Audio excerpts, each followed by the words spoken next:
Hi everyone, let's start now. So in this lecture, we will do some practice questions. This is completely, I can say, practice session. Okay. In this lecture, we will not study any new concept. This is just a practice session for normalization. Okay. So normalization questions we are going to solve in this lecture. Okay. Let's see this question. The first question, finding the canonical cover. This question I gave you as a homework in the last class. Okay. So what is the step? Tell me, what is the step if you want to find the canonical cover? What is our algorithm? What is our algorithm? Tell me if you want to find, okay, canonical cover. If you want to find canonical cover, or I can say minimal cover, or I can say minimal cover of FD set of FD set. What is another name for this? Canonical cover, minimal cover of FD set. What is the another name for this? That is basically irreducible set of FDs. Irreducible set of FDs. Okay. Irreducible set of functional dependencies. Okay. And what are the steps? What are our algorithm? That algorithm that we are going to use, our algorithm, or I can say, what is the, I can say, most popular algorithm? What is the least error prone algorithm? Tell me what is the algorithm? The algorithm is very simple. That okay, uh, just consider, just consider. Okay, first you remove all the trivial FDs. What you do? The first step is to remove all trivial FDs. Remove all trivial FDs. Remove all trivial FDs. Okay. Second point, what you do? In every non-trivial FD, RHS must have in every non-trivial FD. In every non-trivial FD, what to do? RHS having single attribute. Okay. RHS having single attribute. RHS is having single attribute. Okay. So something like this. Now, so this is what we want in every alpha determining A, where this A is basically, this A is basically single attribute. Okay. This must be a single attribute. Okay. This is your second step. What is the third step? What is the third step in our algorithm? What will be the third step? Tell me, what will be the third step? The third step will be remove all redundant attributes, all extra, or you can call them extraneous, or you can call them redundant. Okay, so remove all redundant attributes on LHS. Attributes on LHS of FDs. On LHS of FDs. Okay, so from the LHS, you remove the redundant attributes. From the LHS. From the LHS, you remove the redundant attributes. Okay, and the last step is basically remove redundant FDs. Remove redundant FDs. Remove redundant FDs. Tell me, is this order, does this order matter? Step 1, 2, 3, 4. Step 1, 2, 3, 4. Does this order matter? Does this order, is this order important? Is this order important? I told you this order is not important. Okay.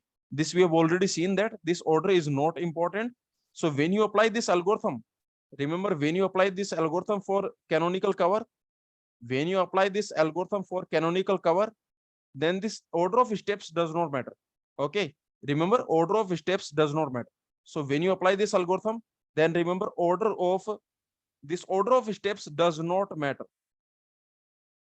This order of steps, I can say steps 3, 4. The order of steps 3, 4 doesn't matter. Doesn't matter. Okay, doesn't matter.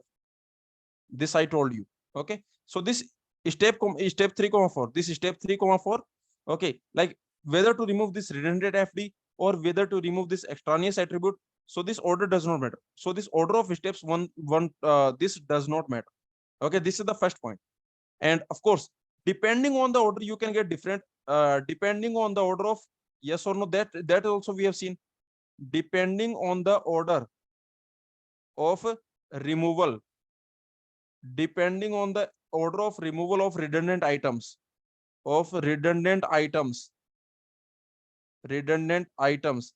When I say items, then either it can be FD or it can be attribute. Either it can be an entire FD or it can be attribute. Okay, so Basically, depending on the order of removal of redundant items, we may get different minimal covers. We may get different minimal covers. So this also we have seen. We may get different minimal covers. And remember, when I say minimal cover, does it mean minimum number of FD? When I say minimal cover, does it mean minimum number of FD? I told you different minimal covers, they can have different number of FDs. Okay. Number of FDs can be different in different minimal covers. Okay. Number of FDs can be different. Now let's see this question. Let's solve this. So this is your relation ABC, and this is your set of functional dependencies. And we want to, so what is the step one? Okay, let's do the step one. Remove all the trivial FDs. There is no trivial FD here. Here there is no trivial FD. So let's do step 1, 2 together. Okay, what is the step 2? Tell me what will be step 2? Step 1, 2. So that will be A determining B, A determining C, B determining C, A determining B, AB determining C. Okay, so this is your step 2. Now you can notice on the RHS what we have. On RHS what we have? On RHS single attribute. Okay, on RHS we have single attribute. So on the RHS you have single attribute. Now what the next step? What will be the next step? On the RHS you have single attribute. Now what will be the next step? So now the next step will be very simple, that you can notice this is A determining B, A determining B. So one of them you can remove. Yes or no? One of them you can remove. So I can remove this basically, or I can say that this will become C. This A determining C. That's it. Now you find the LHS. On the LHS, okay, tell me, on the LHS you have single attribute, yes or no? Agree or not? So here on the LHS, now the step, now your next step is step number 3. On LHS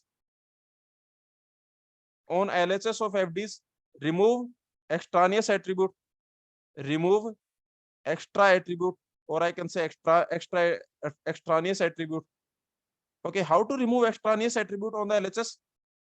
Tell me what we do to remove extraneous attribute on the LHS. What we do?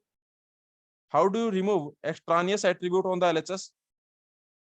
I told you this, removing extraneous attribute. So when can I say, if you have a functional, let's assume this is your set of functional dependencies. Let's assume this is your FD set. Okay. And here you have this FD. Here you have this FD. This FD you have, where this is a single attribute. Where this is a single attribute, remember? Where this is a single attribute. Okay. Now in this situation, what I'm saying, in very simple situation, then A is extraneous. Okay. When can I say A is extraneous? In this FD set, I can say A is extra. In this FD set, I can say A is extra. A is extra, or I can say redundant. Remember, A is extra, or I can say redundant. In functional dependency, this.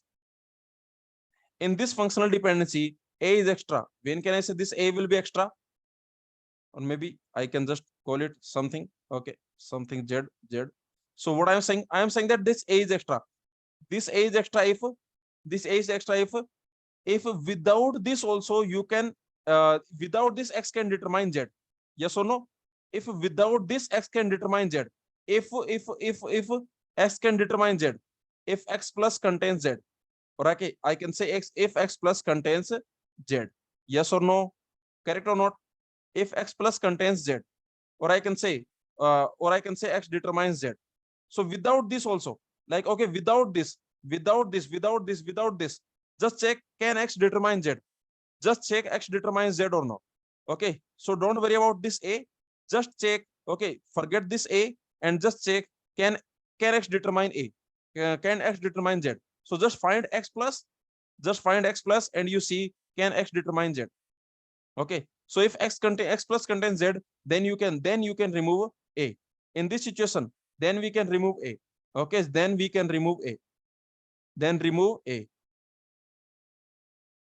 Okay, so now here also you can notice, when LHS has single attribute, is there anything to check?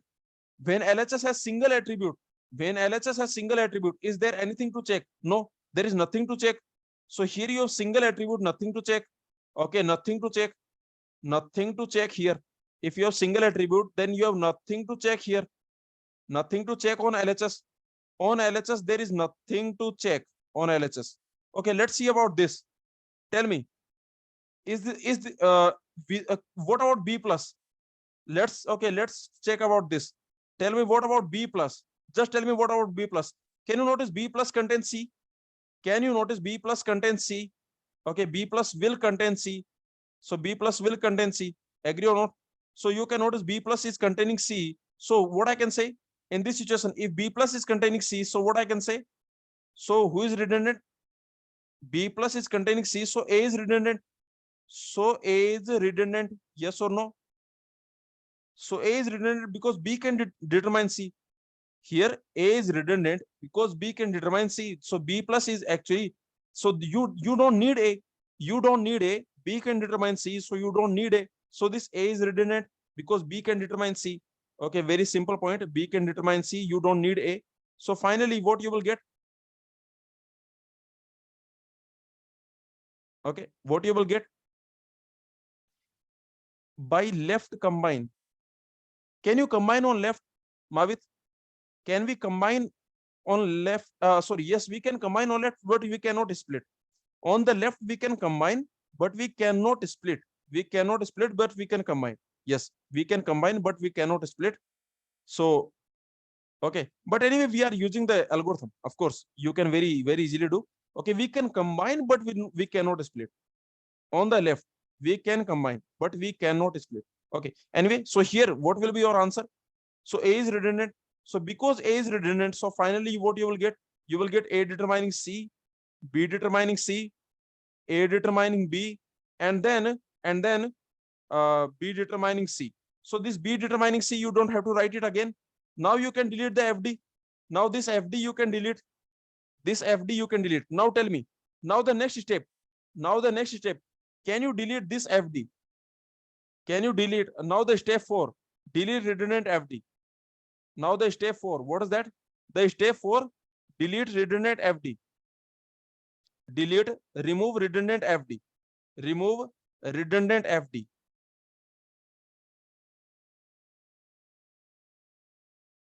Remove redundant FD. When can I say FD is redundant? Redundant. So tell me, when can I say FD is redundant?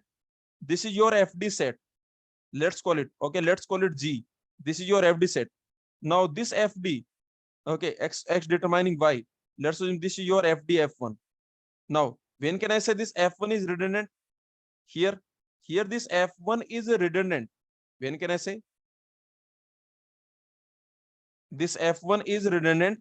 If without this also, if okay, without this also, without F1 also G, without F1, if without F1 G can determine what? Tell me, without F1 G can determine what? Without F1 G can determine what? Okay, G can determine without F1 in G, without F1 in G, X can determine Y. Okay, without F1 in G, X can determine Y. Correct? Without F1, without this F1 in this G, X can determine Y. Without this F1. Okay. So tell me here. Tell me here. Can I say this is redundant? Tell me. So here can I determine C? Here can A determine C? Here can A determine C? Here can A determine C? So yes, here also A can determine C, right? Okay, A can determine C. Here I can say A can determine C. So this is redundant. So this will be redundant. So this also you can remove. Okay, this also you can remove. So finally, what will be the answer? This will be your answer. B determining C, because you can remove that. You can remove that. Now that is going to be your answer. Okay, is this clear? Anyone has any doubt? This is your final. I can say this is your final. This is your minimal cover. This is your minimal cover. This is your minimal cover. Now remember, I told you one thing. I told you one thing. This A determining B, B determining C. This is your minimal cover. This is your minimal cover.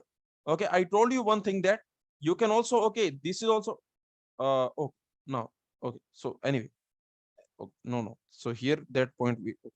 Anyway, that point I told you, remember that point, Korth versus Nawate, canonical cover versus minimal cover, both are same.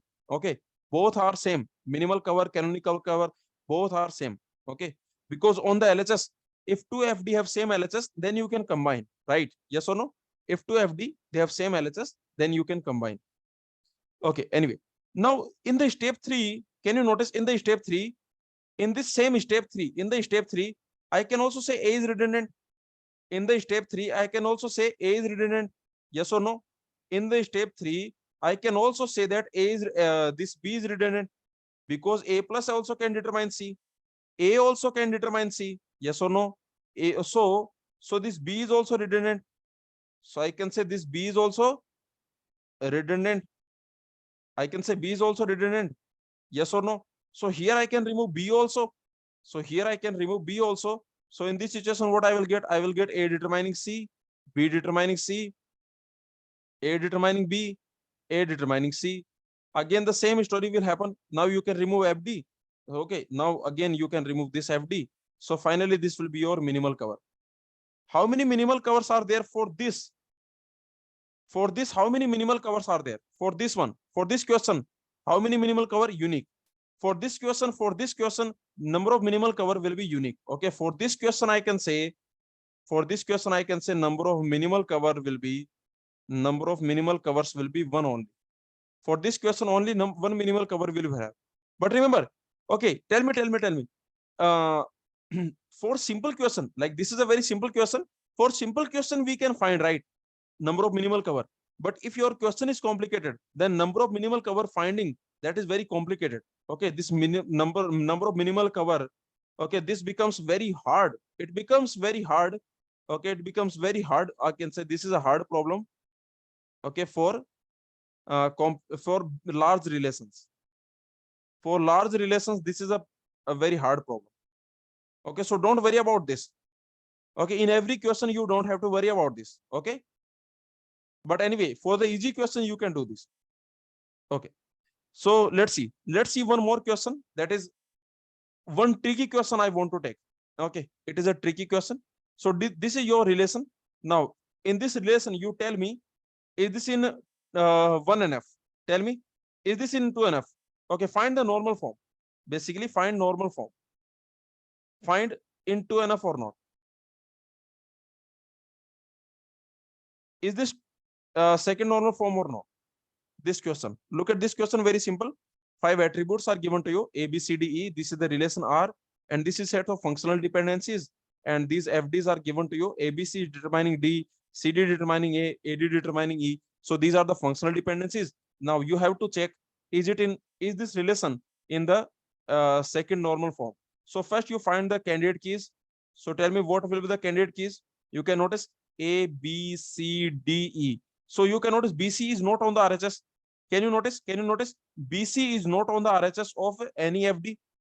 In these functional dependencies, B, C are not on the RHS. So only B, C can determine B, C. Agree? So B, C will be part of every candidate key. B, C will be part of every candidate key, but they cannot determine everything. So here, tell me, they cannot determine everything. B, C, they cannot determine everything. So let me check ABC. Okay, what will be ABC plus? ABC will be ABCD. Okay, what will be ABC plus? That will be ABCD. And then AD can determine E. So ABC will be a candidate key. So what are the candidate keys? I can say ABC will be a candidate key. This will be a candidate key. Anything else? Do we have anything else? BC must be there. BC must be there. Okay. So yes, D also you can check. BC must be there. And now with D also you can check. So you will get CBD. You will get CBD, and you can notice CD is determining A. Now you can notice, now you have ABC that can determine everything. So I can say that this BCD, this is also candidate key. What else? What else? Is there anything else? Is there anything else? Okay, no, nothing else. Okay, so only this will be the candidate key. Only this is going to be the candidate key. Okay, so these two will be the candidate key. So what is the non-prime attribute?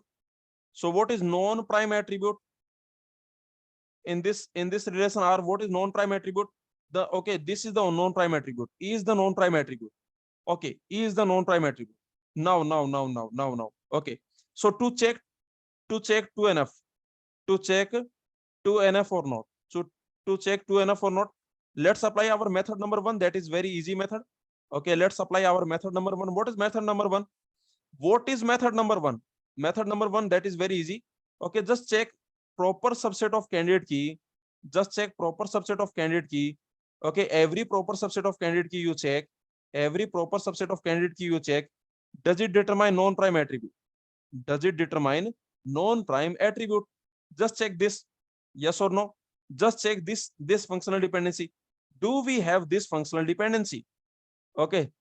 Do we have this? Okay. If this exists, if this exists or not, if this exists or not. Okay. If this exists or not.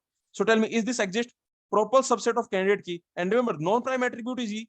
Correct? Yes or no? The only non-prime attribute that is E. Only non-prime attribute is E. So, okay. So you check proper subset of candidate key. So tell me, what are the proper subset of candidate keys? Tell me, what are the proper subset of candidate keys? Okay, what are the? I can say CD is a proper subset. Can I say CD is a proper subset of candidate keys? What are the proper subset? Okay, give me one by one. What are the proper subset of candidate keys? So CD is a proper subset. So let's check CD. Let's check CD. So CD plus. What CD plus is? What is CD plus? CD plus will be CDA. CD plus will be CDA, and AD will determine E. So can you notice? Can you notice? Can you notice? CD determines E. Can you notice? CD determines E. CD determines E. Yes or no? CD determines E. Where this is proper subset of candidate key.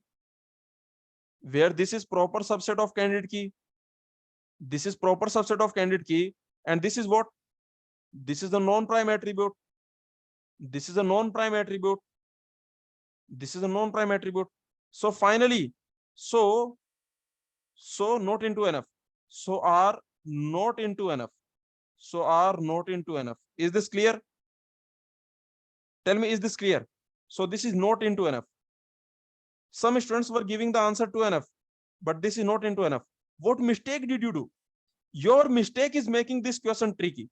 I told you this question is tricky. I told you this question is tricky. Your mistake is making this question tricky. What was your mistake? Tell me what was. This was the mistake. This was the mistake. People were checking on this. Array, many students were checking on this. Yes or no? Many students were checking on this. So what is the most common mistake? Tell me, most common mistake.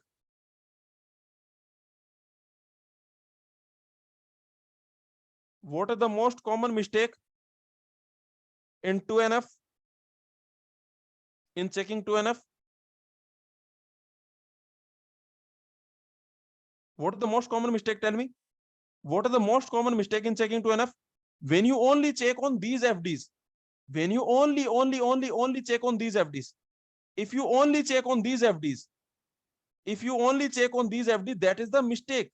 Yes or no? Agree or not? So, is this clear? So, if you only check on these FDs, if you only check on these, you can clearly see, if you only check on these, then this is not a violation. If you only check on these, this is not a violation. Agree or not? This is not a violation of 2NF. This is not a violation of 2NF because this is not a proper subset of candidate key. So this is not a violation of 2NF. So what is the most common mistake in checking 2NF? What is that? So I can say most common mistake in checking 2NF.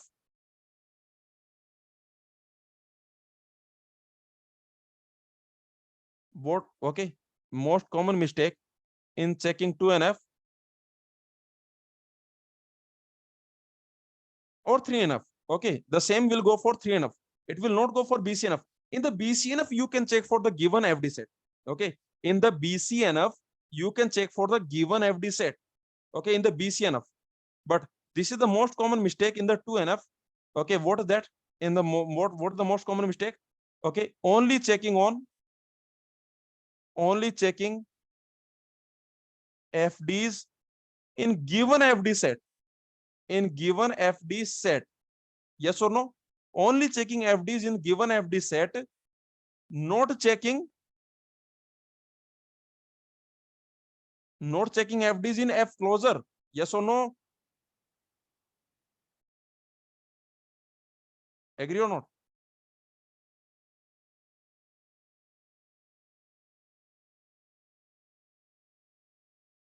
This is the most common mistake. So how? Okay. So finally. Okay. So tell me how to check. How will you check now? From today onwards, how will you check for 2NF? How will you check for 2NF? First you find candidate keys. Okay, very simple.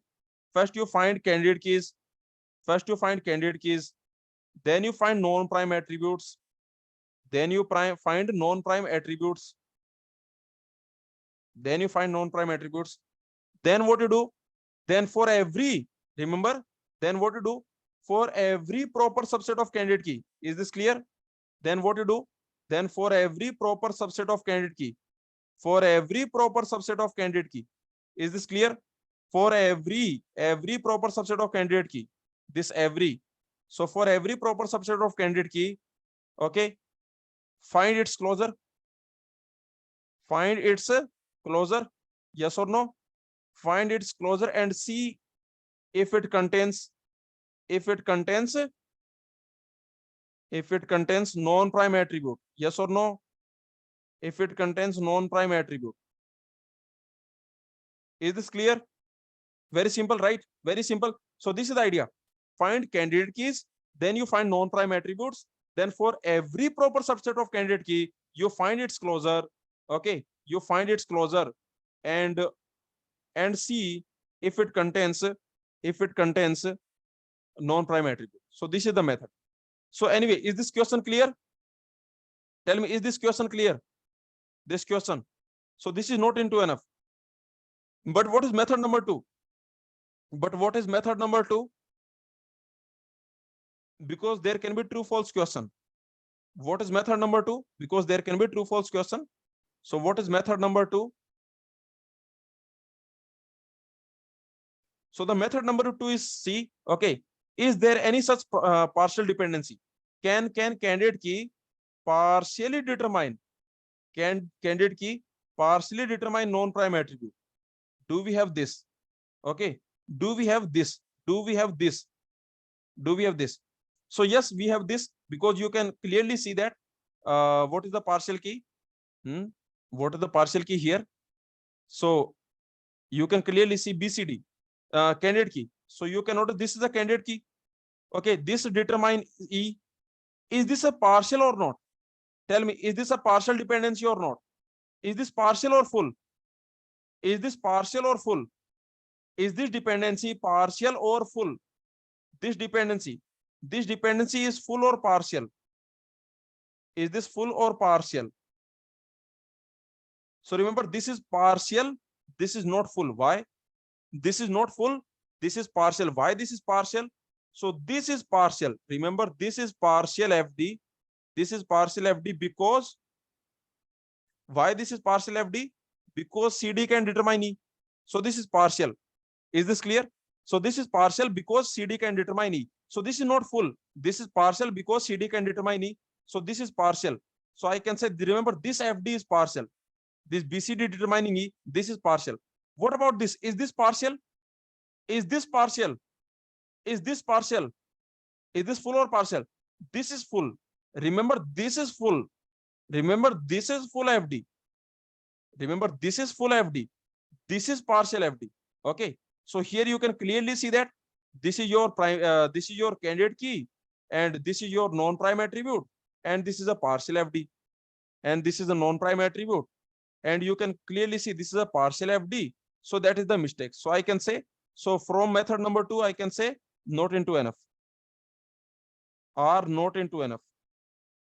So the relation is not in to enough. Okay, very simple. So I can say that this partially determines E.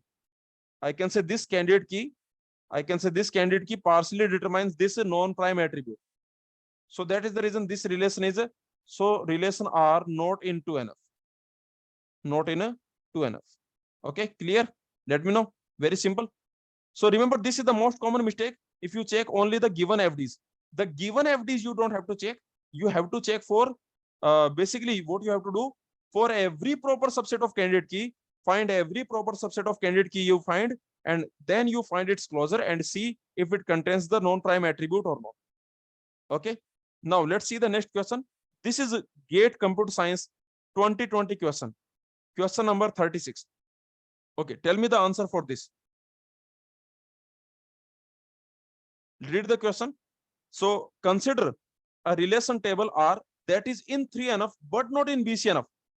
That is in 3NF but not in BCNF. The relation R, this is in 3NF but not in BCNF. The relation R, this is in 3NF, this is in 3NF but it is not in BCNF. So which statement must be true? Okay, do you remember? Okay, you remember what BCNF says? What BCNF says? Tell me what BCNF says. X determining Y, what BCNF says? Here, what B, okay, maybe X determining A. Here you have a single attribute. This is a single attribute. So what BCNF says in this situation? X determining A, and this A is a single attribute. Then in this situation, BCNF says that this should be super key. BCNF is saying this should be super key. And what 3NF is saying? What 3NF is saying? X determining A, where A is a single attribute, where A is a single attribute. So tell me what 3NF is saying? 3NF is saying either this should be super key or this should be prime. Agree? Okay, yes or no? Yes or no? Either this should be super key or this should be prime. Now. If something is BCNF but not 3NF, sorry, if something is 3NF but not BCNF, if something is 3NF, but not BCNF, if some relation is in 3NF but not BCNF, then what should happen? First of all, okay, there exists a FD. Then in this situation, there exists a FD. Agree or not? In this situation, there exists a FD. Where? Remember, this is not in BCNF, so there exists a FD where this is not super key. Okay, yes or no? There exists a FD where this is not super key. There exists a FD where this is not super key because it should be not BCNF. Array, it should be not BCNF. So if you want not BCNF, then there exists a FD such that X, this is not super key, but this should be 3NF. But this should be 3NF. So tell me, in 3NF, if this does not happen, then what will happen? In 3NF, if this does not happen, then what will happen? In 3NF, if this does not happen, then what will happen? Then A will be prime. So I can say this is not a super key and this is a prime attribute. That's it. So what will be your answer for this question? For this question, answer will be L has a trivial, non-trivial functional dependency, X determining A. X is not a super key and A is a prime attribute. So this is correct. Option A is correct. Yes or no? Option A is correct. What about option B? Has a non-trivial FD where X is not a super key and A is not prime attribute and X is not proper subset of any key. Tell me, because of B, what can you say? Because of B, it will be not 3NF. Because of B, you can say not 3NF. Because of B, you can say not 3NF. Because of B, you can say not 3NF. Because what option B is saying? Look. What option B is saying? Option B is saying that, remember what option B is saying? Look at option B. Option B is saying that X determining A, this you have non-trivial FD. This is your non-trivial FD. Okay, so this non-trivial FD you have. Such that X is not a super key. The option is saying this is not a super key. And this is not prime. Okay. So from here, what I can say? So from this option, what I can say? Very simple.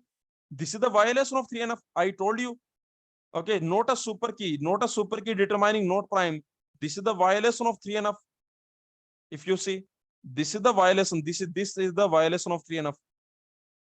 This is the violation of 3NF. Can I say this is the only violation of 3NF? Can I say this is the only violation of 3NF? Can I say this is the only violation of 3NF? Can I say? Can I say this is the only violation of 3NF? Tell me. This is the only violation of 3NF. Yes, this is the only violation. Yes or no? Are this is the only violation. You can have three type of things, three or four type of things under it. Under this, you can have three or four type of things under this. So yes, this is the only violation. Remember, this is the only violation of 3NF. Agree or not? Agree or not? This is the only violation of 3NF. This is the only violation of 3NF. Because under this, you can have many different violations. Under this, you can have many different, this has many employees. Okay. This has many employees under it, like non-prime to non-prime. Okay. Like, okay, proper subset to non-prime, proper subset of candidate key to non-prime, combination of proper subset, sorry, combination of prime comma non-prime leading to non-prime. So, okay, remember, this is the only violation. Is this clear? Tell me, is this point clear? So remember this option B. So I can say this option B. What this option B is saying? This option B is basically for not 3NF. Yes or no? This is basically for non 3NF. This option B is for non 3NF. Okay, what about option C? What about option C? Option C is for, okay, X is proper subset of candidate key.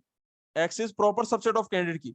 Remember, option B does not tell you 2NF or not. Yes or no? Option B, because option B is saying that X is not a proper subset of candidate key. So option B does not tell you anything about 2NF. Correct or not? Agree? Agree or not? So option B does not tell you anything about 2NF. So this option B, if you notice option B, it tells you not 3NF. It tells you not 3NF. It tells you not 3NF. Not, okay, does not tell anything. No, okay, nothing, does not say anything about it.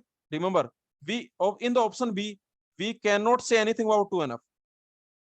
We cannot say anything about 2NF. Anything about, we cannot say anything about 2NF.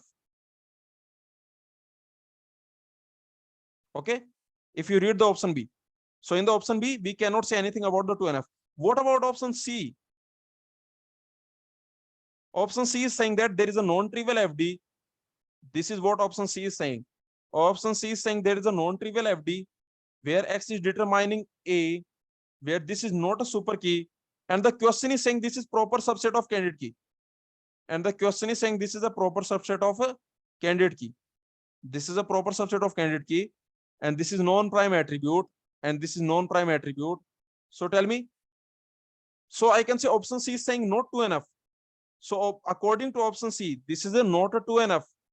Automatically not 3NF. Automatically not 3NF. So this is the only violation of, I can say 2NF. This is the only violation of 2NF, or I can say this is the violation of 2NF. This is the complete analysis of this question. Is this clear? Okay. Next, a cell in R, holds a set instead of an atomic value. A cell in R holds a set instead of atomic value. So this means not 1NF. This means not 1NF. Agree or not? This means not 1NF. This is a brilliant question. Can you notice? This is a brilliant question. Option A is saying BCNF but not 3NF. Option B is saying not 3NF. Option C is saying not 2NF. Option D is saying not 1NF. Yes or no? Option D is saying not 1NF. Option C is saying, remember, option D is saying not 1NF. Option C is saying not 2NF. Option B is saying not 3NF. And option A is saying BCNF but not 2NF. Okay, is this clear? Tell me. Let me see. Priya is asking, in option B, it is written X is not a proper subset. So isn't FD like? No, but it is also given, Priya, it is also given. This is not, X is not a super key. Read the option B. Read the option B, Priya. It is say, it is given, X is not a super key. X is not a super key. Okay. How option B? No, option B is not the only violation. Nikhil, you are misinterpreting my words. Nikhil, I did not say option B is the only violation. I said this is the only violation. I did not say option B is the only violation. I am saying that this is the only violation. This is the only violation. Not a super key. This we have already seen, right? This we have already seen in the 3NF. In 3NF, in 3NF, every dependency, what should be what? In 3NF, many definitions of 3NF we have seen. We have seen the transitive dependency definition. Many definitions we have already seen. We have seen transitive dependency definition. We have seen a direct definition. Okay, we have seen many different definitions we have seen. So in 3NF, tell me, what can you say about 3NF? In 3NF, every non-trivial FD should be like this. In 3NF, every non-trivial FD should be like this. Every non-trivial FD. Remember, in 3NF, every non-trivial FD must be like this. Every non-trivial FD must be like this. Either this should be super key or this should be prime. Okay, either this should be super key or this should be prime. Remember, there is or here. So every FD must be like this. This is your 3NF. And what can you say about not 3NF? And what can you say about not 3NF? Okay, what can you say about not 3NF? Here, every non-trivial FD. Here, every non-trivial FD should be like this.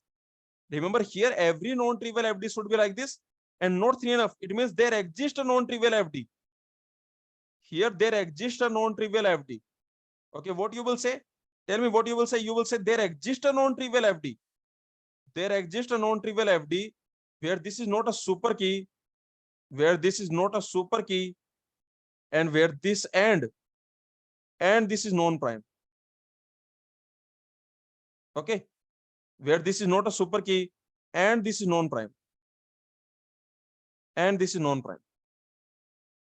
Okay, anyone has any doubt in this? Now let me tell you. Okay, now something interesting I want to tell you. Mavith is asking, when can I say a relation is in 2NF but not in 3NF? When can I say? That is not easy to write. Mavith, that will be small, complicated. Basically, when can you say 2NF but not 3NF? 2NF but not 3NF. Okay, when can I say 2NF but not 3NF? It should be 2NF, but it should not be 3NF. When can I say this will happen? Non-prime to non-prime? No, that is not correct. That is not a correct reason. When can you say that it will be in 2NF but not in 3NF? Very simple. That first of all, no such FD. First of all, no such FD. No such FD. Okay, no such non-trivial FD. Which type of non-trivial FD should not be there? No such non-trivial FD. No such non-trivial FD. Which type of?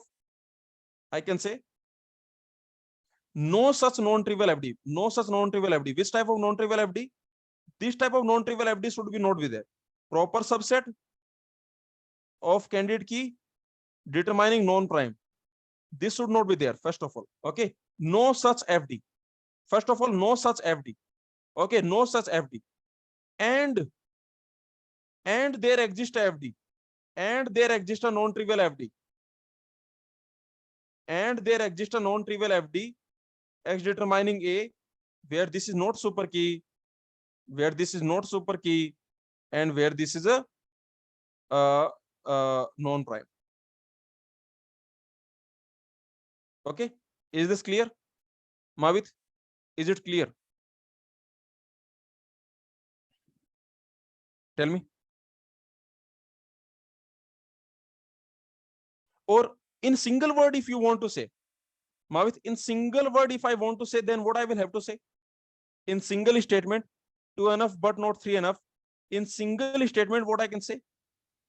In single statement, this is very important, that for every non-trivial FD, remember, for every non-trivial FD, This word is very important. For every non-trivial FD, what should happen? For every non-trivial FD, what should happen?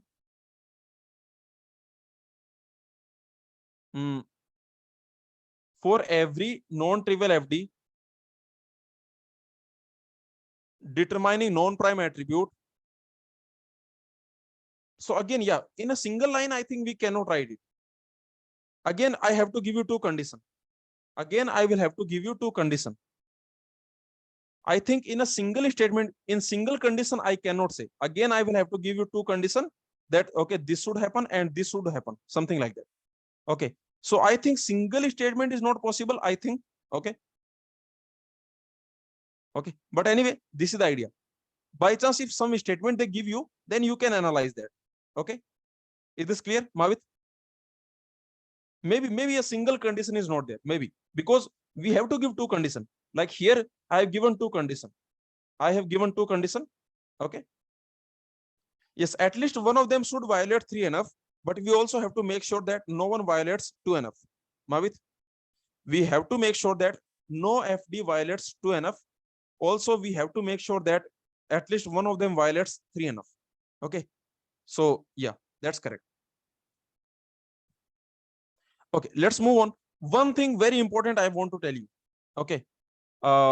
Actually, I should not say this because I don't want, I should not comment on other institutes.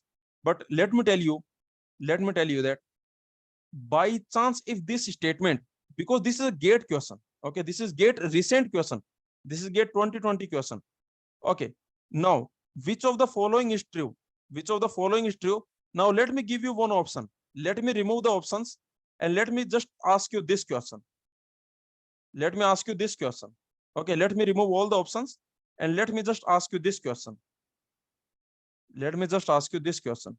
If a relation is in 3NF but not BCNF, okay, then which statement is true? Then can I say, is it necessary? Okay, there must be FD. There must be a non-trivial FD. There must be a non-trivial FD. Okay, there must be a non-trivial FD where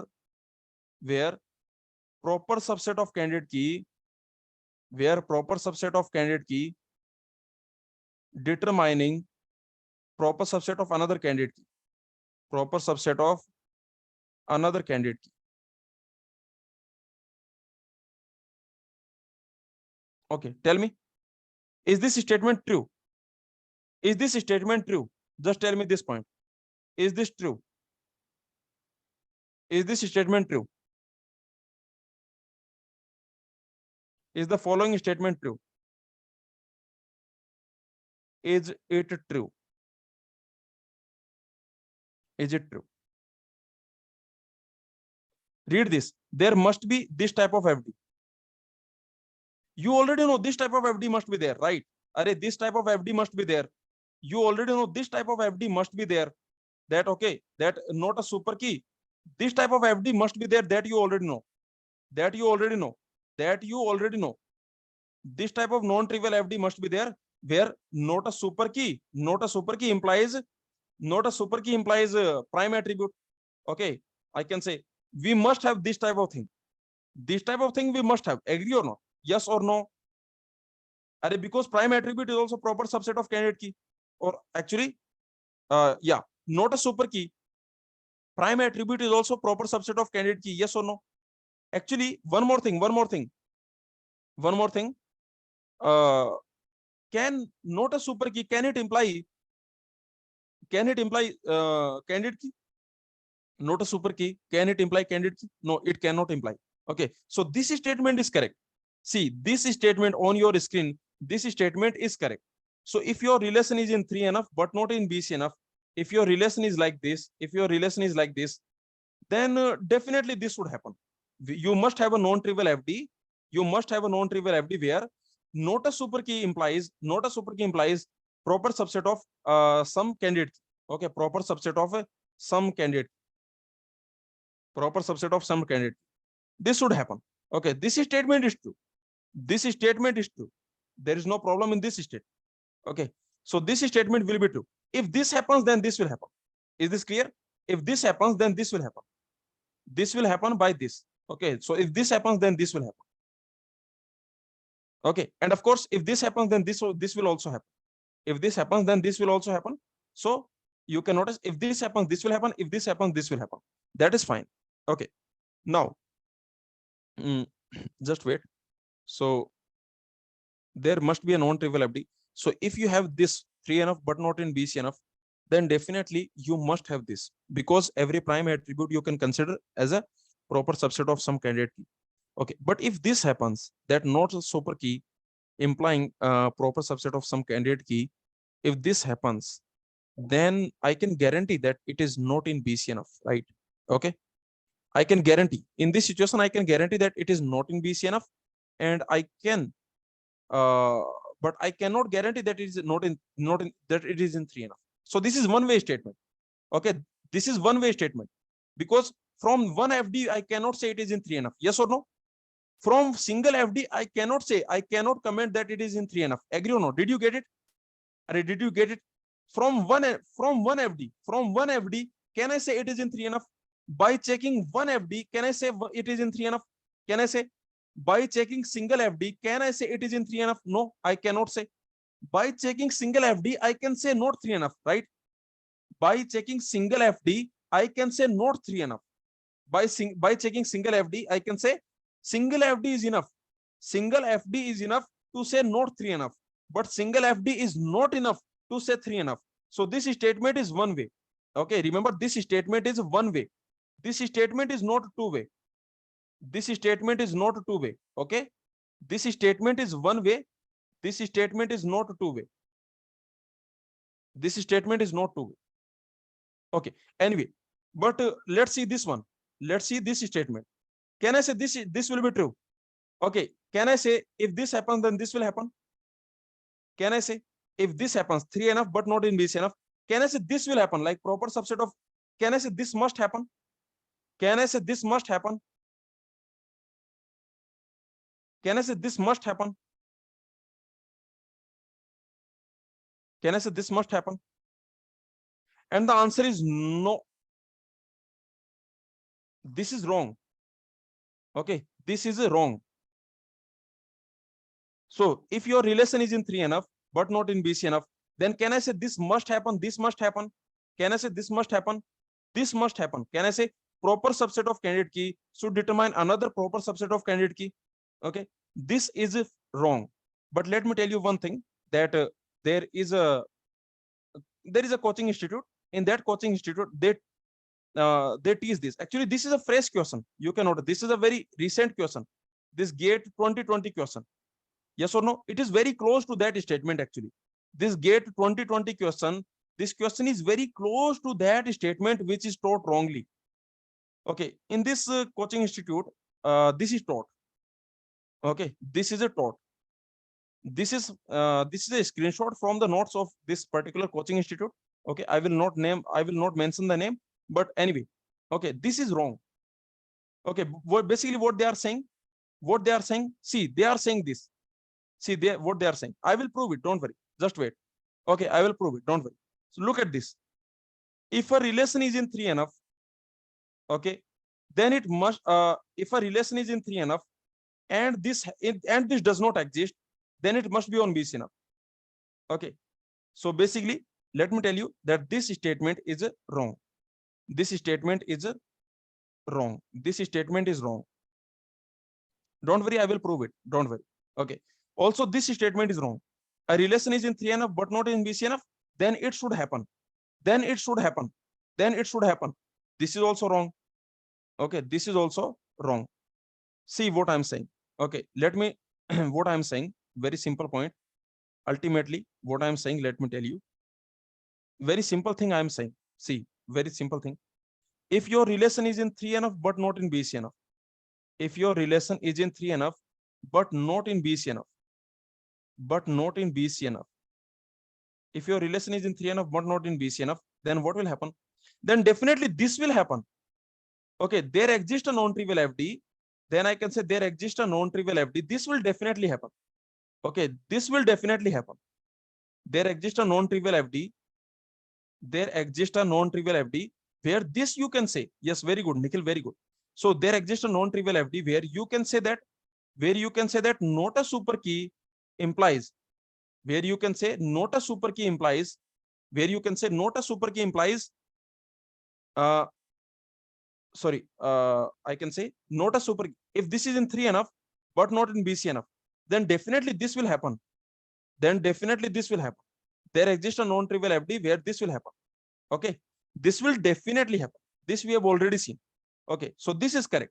But if I say, but remember, here many things, remember, here many things can happen.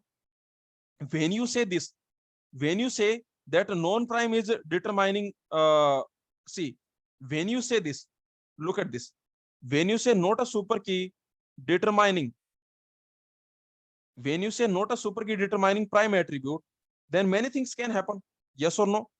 Here many things can happen. Like here it can happen. Here it can happen. Like for example, I don't know what is this, no, this not super key. Can this happen? Can this happen? Non-prime determining prime. Can this happen? Can this happen? Can this happen? This can never happen. This can never happen. Non-prime can never determine prime. This we have already seen. In the last class, I told you this can never happen. This can never happen, right? Okay, this can never happen. So what can happen? This can never happen. This can never happen. But what can happen? So when I say not a super key, what things are not a super key? What things are not a super key? Tell me. What things are not a super key? Like proper subset of, I can say proper subset of candidate key. Proper subset of candidate key is not a, okay. This can happen, right? This can happen, or this can happen. Either this can happen or this can happen. Prime plus non-prime combination. Prime plus non-prime combination. Prime plus non-prime combination. Okay, this also can happen. Prime plus non-prime combination also can happen. So this combination can also happen. Agree? This combination can also happen. Is this clear to everyone?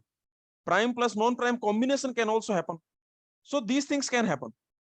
But can I guarantee that? Okay, so these things can happen. But can I guarantee that this, like this will, if this happens, then one of them will happen.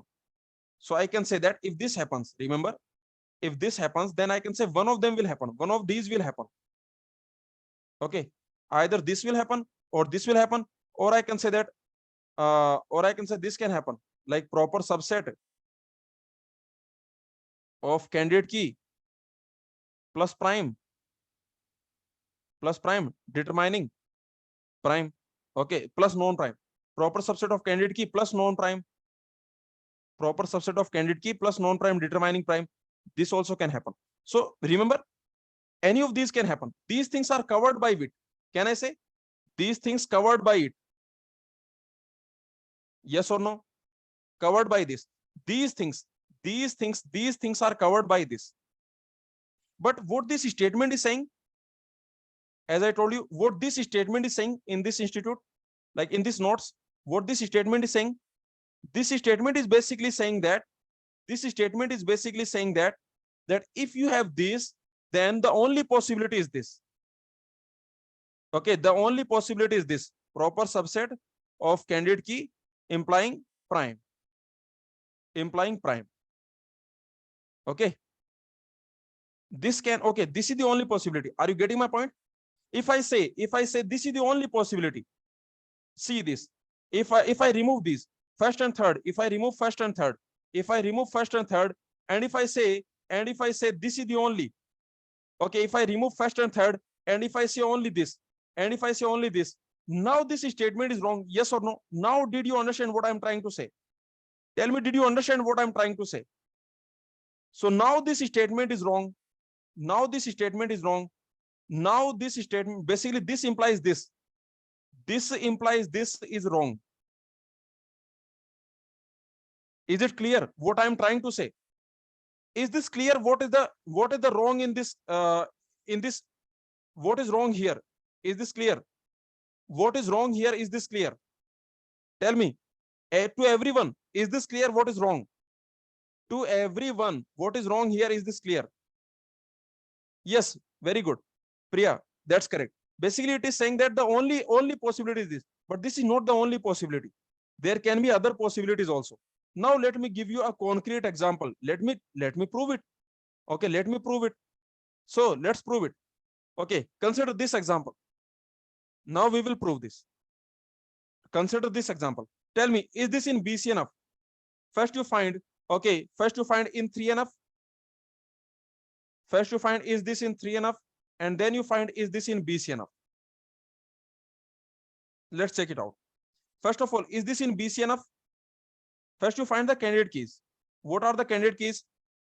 You can notice A, B, C, D must be there in every candidate key. Can I say? Can I say D must be part of every candidate key? D must be part of every candidate key. Okay. So I can take D as a part of every candidate key. So tell me, what are the candidate keys? I can say AD is a candidate key. AD can determine everything. CD can determine everything. Okay. AD can determine. CD can determine. What about BD? What about BD? What about DE? No. What about BDE? No. Okay. So these are the candidate keys. These are the candidate keys. So what are the non-prime attributes? What are the non-prime attributes? What are the non-prime attributes here? So that is B comma E. These are the non-prime attributes. B comma E. B comma E. These are the non-prime attributes because these are the candidate keys AD comma CD. So non-prime attributes are basically B comma E. Okay. Now you tell me, is this in 3NF, BCNF? Is this in BCNF? Clearly, this is not in BCNF, not a super key. Clearly not a super key. So clearly, this is the violation. So not BCNF. Okay, because of this FD, because of this FD, I can say this FD is violation. This FD implies not BCNF. So this relation is not in BCNF. Okay, this relation is not in BCNF. What about 3NF? Is this relation in 3NF? Remember, your candidate keys are AD comma CD. These are the candidate keys. And your non-prime attributes are B comma E. These are the non-prime attributes. Okay. Now tell me, can not a super key determine E? Can not a super key determine E? To check 3NF, just ask this question. To check 3NF, just ask this question. Can a not super key, can a non-super key, tell me, can a non-super key determine non-prime attribute? Tell me, just ask this question. So, okay, can a non-super key determine non-prime attribute? Here, okay, who can determine B? Just, okay, look at the FD set, the set of FD. Who has the power to determine B? Who has the power to determine B? Whatever you do, you need AD. Agree or not? Array, whatever will determine. Remember. Okay, let's see who can determine B. Let us see. Okay, in the reverse direction, I will go. I will go in the reverse direction. I don't know who will determine. I don't know who will determine. But ultimately, it should determine AD. Agree or not? Or it should determine CD. Agree or not? I don't know who will determine B, but it should happen. Do you agree? Okay, yes or no? I don't know who will determine B. But I can say that if anyone will determine B, the only choice is this. If you want to determine B, the only way is go through this. The only way is go through this. But if alpha can determine AD, if alpha can determine CD, then this is a super key. Array, yes or no? Then this is a super key. So only, okay, yes or no? So if anyone will determine B, then it will be a super key. If anyone will determine B, it will be a super key. Similarly, if anyone will determine E, it will be a super key. If anyone will determine E, it will be a super key. So what I can say, this relation is in 3NF. Can I say this relation is in 3NF? You can check it out. Okay, you can take it as a homework. Okay, This relation is in 3NF. So did you notice this relation is in 3NF but not in BCNF? Did you notice this relation is in 3NF but not in BCNF? But not in BCNF. This relation is 3NF but not in BCNF. Okay, and you can notice because of whom. Is this clear? This relation is in 3NF but not in BCNF. ACD is a candidate key. Tell me, can ACD is a candidate key? This is a super key because AD is a candidate key. This is a super key because AD is a candidate key. So is this clear to everyone that this relation is in 3NF but not in BCNF? Okay, this relation is in 3NF but not in BCNF. Now. Okay, what this? Do you remember what this notes was saying? I told you the reason I'm focusing on this misconception. Why I'm focusing on this misconception? Okay, this misconception, this wrong concept. Why I'm focusing on this wrong concept? Because let me tell you, this is from a very big coaching institute, and many students they study from these notes. Okay, many students they study from these notes, and they are learning wrong concepts. Okay, they are learning wrong concepts. Many students, majority of the GATE students, they are learning wrong concepts. So in the GATE exam, if this question comes, by chance, if this question comes, okay, by chance, if this question comes, then I can say, by chance, if this question comes in the GATE exam, then so many students, okay, so many students, they are learning the wrong concept, okay, and so many students will make it wrong. Okay, anyway, that is the reason I'm focusing on this. So ultimately what I'm saying, okay, let's come back to our point. So this is in 3NF but not in BCNF. This relation, okay, this relation is in 3NF but not in BCNF. Now after this, but can you notice in this, do we have this? This relation is in 3NF but not in BCNF. But in this relation R, do we have this? In relation R, is there any FD? Tell me, in this relation R, is there any FD? Is there any FD? Is there any FD of this form?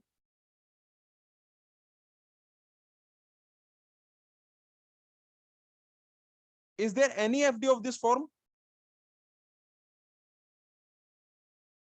In this relation, do we have any FD of this form? Tell me. In this relation, do we have any FD of this form? In this relation, proper subsets are A, D, C. The only proper subset is A, D, C. So do we have any FDs like this? The only proper subsets are A, D, C. A cannot determine D. A cannot determine C. C cannot determine D. C cannot determine A. Okay, so all these things, D cannot determine A. D cannot determine C. So is this clear? So tell me, do we have any such functional dependency? Do we have any such functional dependency? Do we have any such functional dependency? Do we have any such FD? Do we have any such FD? Is there any such FD? The answer is no. The answer is no. There is no such FD. So you can notice there is no such FD, but still it is in 3NF but not in BCNF. Okay, and actually this is in 3NF but not in BCNF because of what? This is 3NF but not in BCNF because of what? But not BCNF because of what? This is in 3NF but not in BCNF because of what? Because of AB determining C. Because of AB determining C. This is prime. Look at this. This is prime. And look at this. Can you notice this is combination of prime comma non-prime? Can you notice this is combination of prime plus non-prime? Yes or no?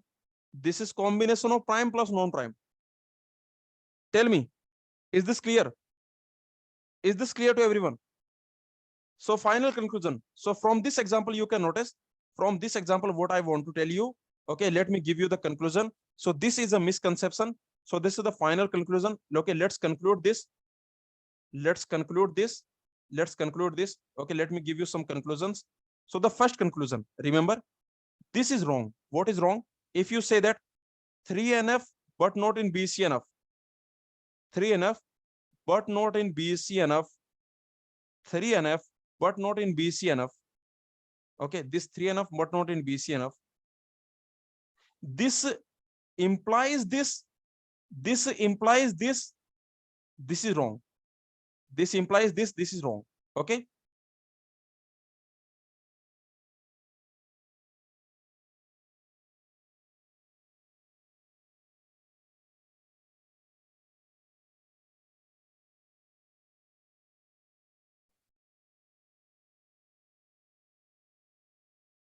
Okay. So what I'm saying, this is wrong. Okay. This implies this. This is wrong. Is this clear? This thing is wrong. This thing is wrong. Okay. This thing, this implies this. This thing is wrong. This thing is wrong. Okay. This thing is wrong. Okay. Yes. They are saying that this must happen. Mavit, they are saying that if this happens, then this must happen.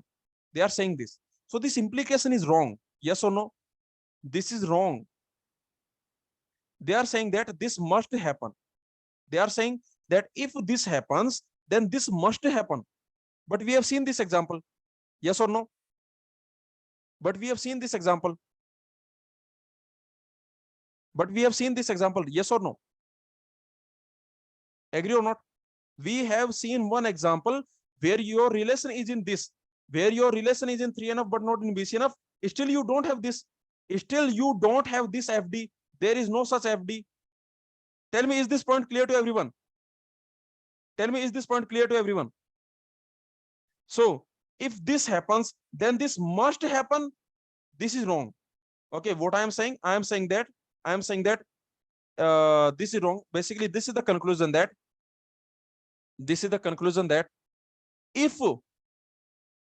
if this happens, then this must happen. This is wrong. Okay, if this happens, then must happen this.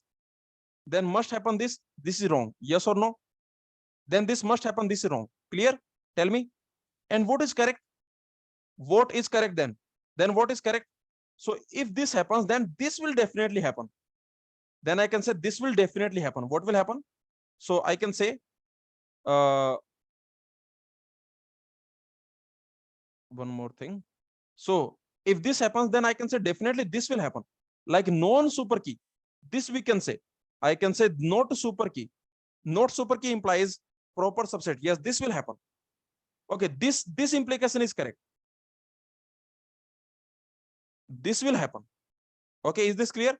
Definitely this will happen. Okay, this will definitely happen. Okay, one more thing. One more thing. In this, okay, if this happens, then can I say this will happen? This river direction, is this river direction correct? Is this river direction correct? If this FD you have, then you can say not BCNF, but you cannot say 3NF. Array, from a single FD, you cannot say 3NF. This is also wrong. This is also wrong. Why this is wrong? From a single FD, you cannot say 3NF. From a single FD, you cannot say 3NF. From a single FD, you cannot say it will be 3NF. There can be some other FD. Yes or no? Akash, Ekta, Mavit. There can be some other FD which is violating 3NF. There can be some other FD which is violating 3NF. Okay. But I can say this. But I can say this not in 3NF. Yes, this is correct. Agree or not? This is correct. This is correct. I can say it will not be in 3NF. This is correct. Okay. So finally, I can say, and anyway, so this is the conclusion. Remember, if your relation is in 3NF but not in BCNF, but not in BCNF, 3NF but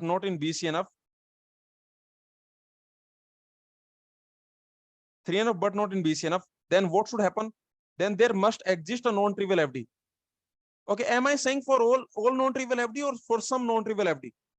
Am I saying for some non-trivial FD or for all non-trivial FD? For some non-trivial FD. Are some non-trivial FD should be like this. There should be at least one non-trivial FD of this format.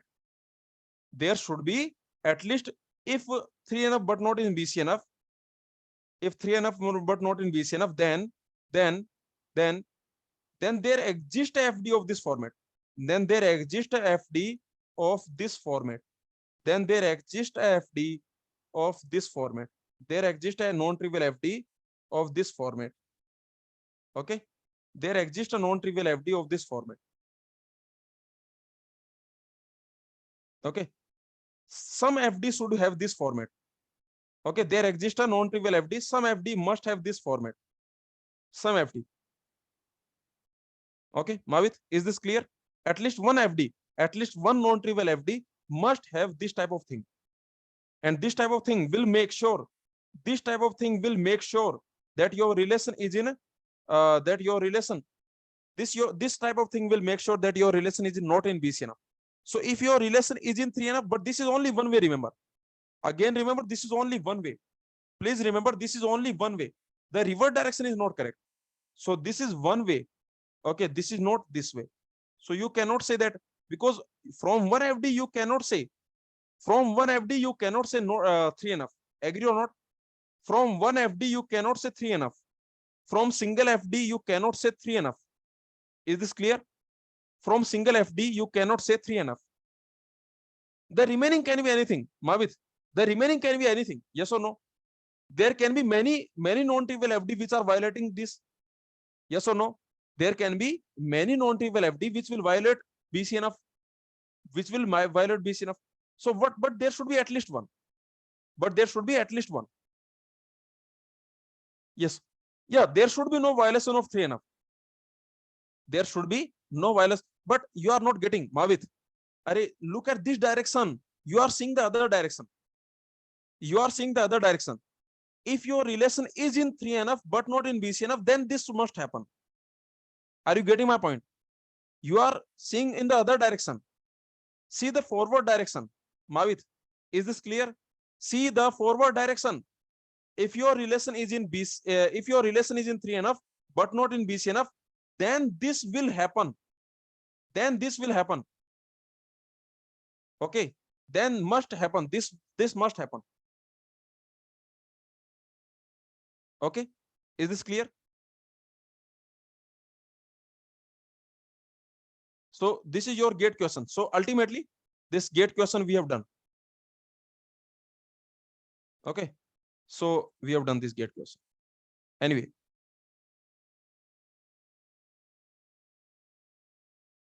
Okay. So is this clear? Anyone has any doubt? At this point of time, anyone has any doubt? Remember, from a single FD, you cannot say 3NF. From a single FD, you cannot say BCNF. From a single FD, you cannot say 2NF. But from a single FD, you can say not 2NF, not 3NF, not BCNF. From a single FD, you can reject 3NF, you can reject BCNF, you can reject 2NF. But from a single FD, you cannot say it is in 2NF, it is in 3NF, it is in BCNF. Is this clear? Is this clear, Mavit? From a single FD, you cannot comment if something is in 3NF, is in BCNF, is in 2NF. But from a single FD is enough to comment that your relation is not in 2NF, not in 3NF, not in BCNF. So their single FD is enough. Okay. Now the simple direction. If your relation is in 3NF but not in BCNF, let's assume you have a relation which is in 3NF, which is not in BCNF, then definitely this FD will be there. Then definitely this non-trivial FD will be there where not a super key determines prime matrix. Is this clear? Tell me. Okay, so see the direction. Direction is very important. Okay, if P then Q. Direction is very important. If you assume P is true, then Q must be true. Okay, if we assume P is true, then Q must be true. Okay, so the direction is very important. Okay, let's move on now. So remember, in this you can notice, so this relation, this is the final conclusion. You can notice this relation is in 3NF but not in BCNF, but R does not have any non-trivial FD of the following form. Agree or not? This we have seen, yes or no? But R doesn't have any non-trivial FD of this format, R doesn't have any non-trivial FD of this format.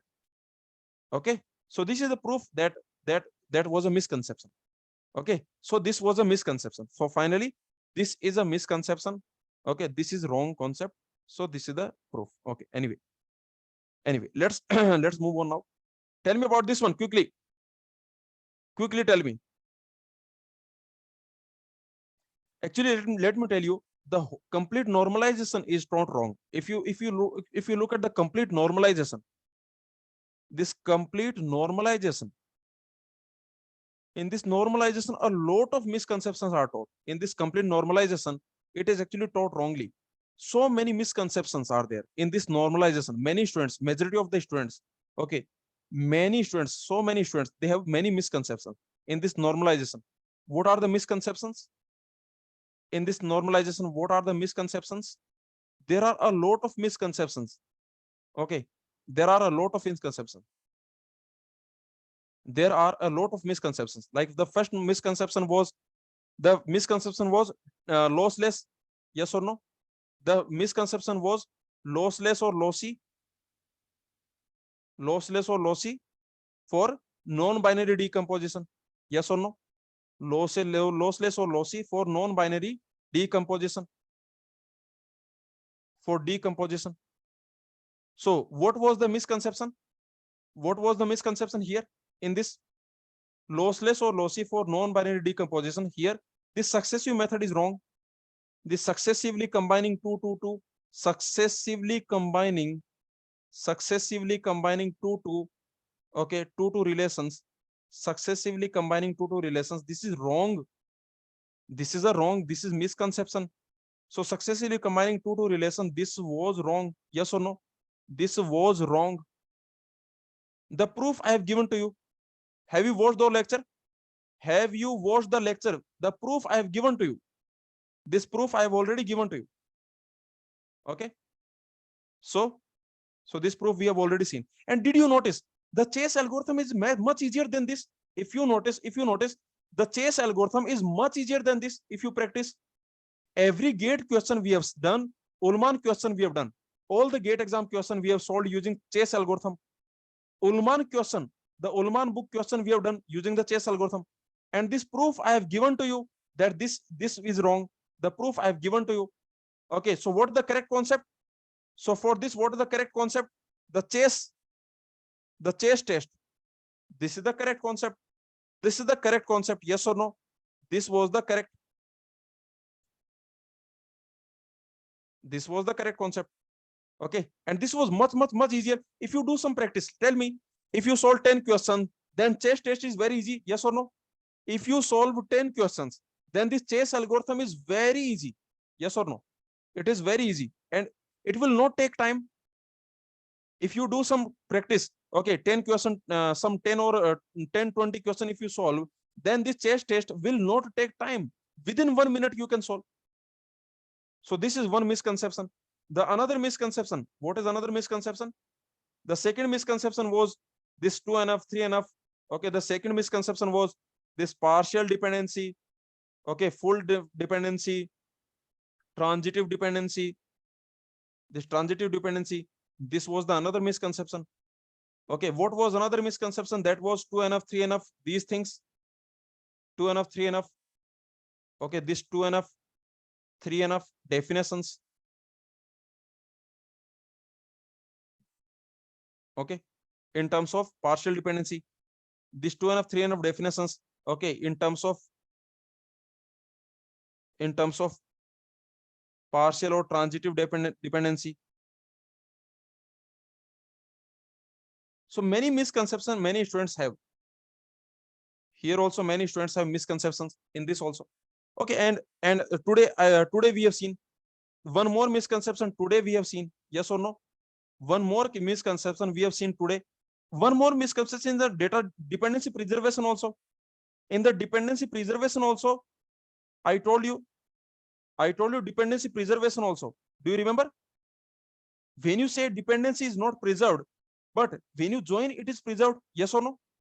Like by joining the tables, you can preserve, right? Okay, by joining the table, you can preserve. But individual tables, okay, these tables they cannot preserve. So this dependency preservation. And the fifth point today we have seen this 3NF but not in BCNF. Okay, 3NF but not in BCNF. This also we have seen. This today we have seen this misconception. So a lot of misconception. Basically, the complete normalization. Complete normalization. In the complete normalization, many misconceptions many students have. Okay. So that is the reason I always tell you, please read standard resources. Please read standard resources. See, if you are go classes student, then already you are reading many standard resources, because in the lecture notes I am already giving you at least 3 or 4 standard references. I am giving you from at least 3 or 4 different resources. I am giving you the references so that you can make sure, so that you can be you can be, I can say, certain. You can be certain that you are learning the right concept. Okay, that is the reason I always give you from 3 or 4 different resources. I always give you a screenshot. Why? So that you can be certain that you are learning the right concept. Also, the second purpose is, what is the second purpose? So that you can read standard resources. Okay, you can read 4 standard resources simultaneously. Okay, so that you don't fear standard resources. Many students, they fear standard books. So that you don't fear standard books. Okay, so that is the purpose. But by chance, okay, if you are not a go classes student, because actually this video I will upload on the YouTube channel after some days, this normalization, because the complete normalization is taught wrongly. Okay, this complete normalization in every institute, not a single institute, in every institute they are teaching the same. For lossless or lossy, they are doing successively, they are taking 2 2. For the lossless lossy decomposition of non-binary decomposition, if you have a non-binary decomposition, then to check lossless or lossy, they are doing successively 2 2 combination. Okay, they are taking successively. So this is wrong. This partial dependency, transitive dependency, this is wrong. 2NF, 3NF, this is wrong. Okay, this misconception, 3NF but not in BCNF. In this also there is misconception. So all the institutes are teaching the same wrong concepts. So that is the reason the complete normalization playlist I will upload on the Go Classes YouTube channel. And if you are not a Go Classes student, okay, and if you are watching this playlist, then please study standard resources. Okay, this is my suggestion to you. Okay, because only standard resources are right resources. Only those are the correct resources. For DBMS, you can read Korth, you can read Nawate, you can read the original paper of code. Original code paper you can read. Okay, or you can read okay, so basically these books you can study. Okay, anyway, or you can just follow Go Classes, because once you follow Go Classes, you don't have to worry about learning, or I can say studying the reading the standard books. Okay, because everything we will cover. Okay, anyway, so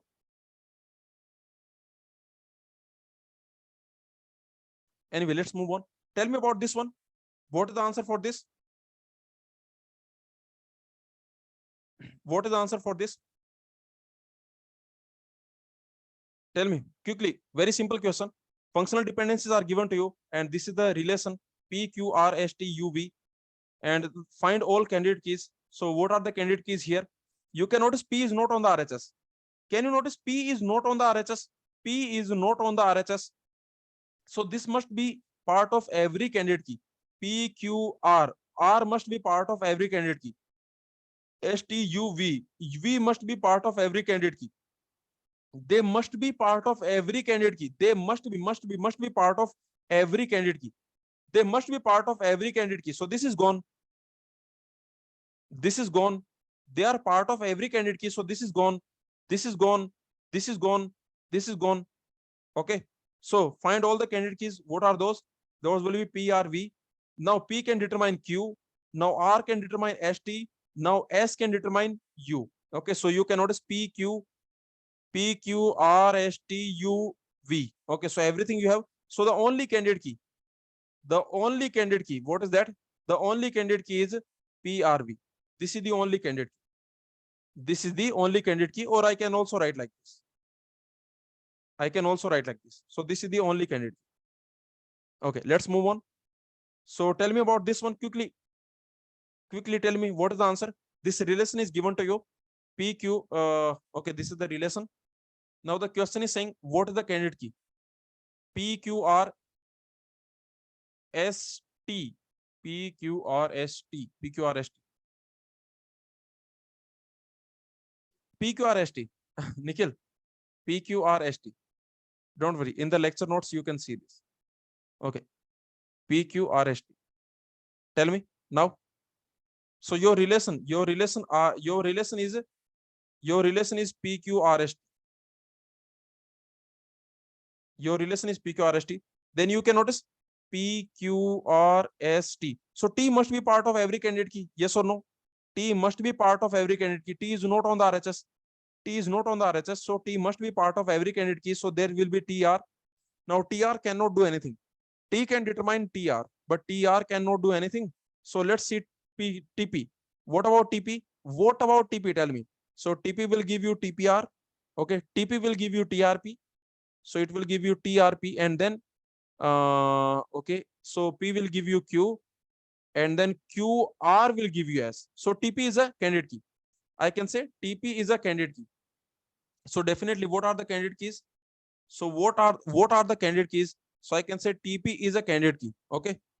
TP is a candidate key. What else?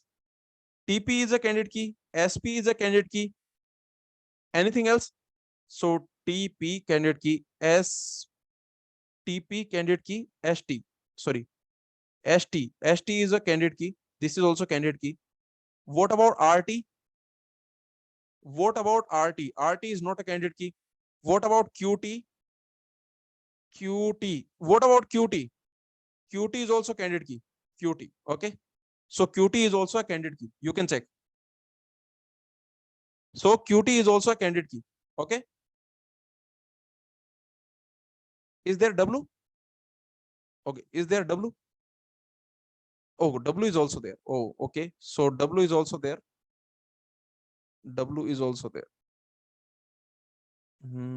PQ, PTW. W is also there. So this W will not change anything actually. This W will not change much. Basically, this W will not change much. It will not change actually anything, because this you just W you can put. Basically, this W you can put. Okay. So this is your answer. So these are the candidate keys. Okay. These are the candidate keys. This W will not change anything actually. Okay. Anyway, so finally, so what will be the answer? Tell me. So here you can notice PTW is a candidate key. That is correct. STW is a candidate key. That is correct. PTQ is a candidate key. That is not correct. And finally, no candidate keys. This can never happen. Yes or no? Never. This can never happen. This can never happen. This can never happen. This thing can never happen. At least one candidate key will always be there. At least one candidate key will always be there. In worst case, all the attributes, they can make candidate key. Okay. What about this? This is in 2NF, 3NF. What about this? Tell me.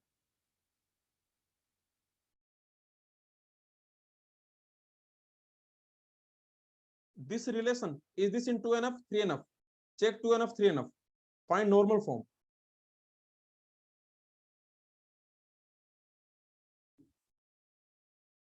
Find normal form of R.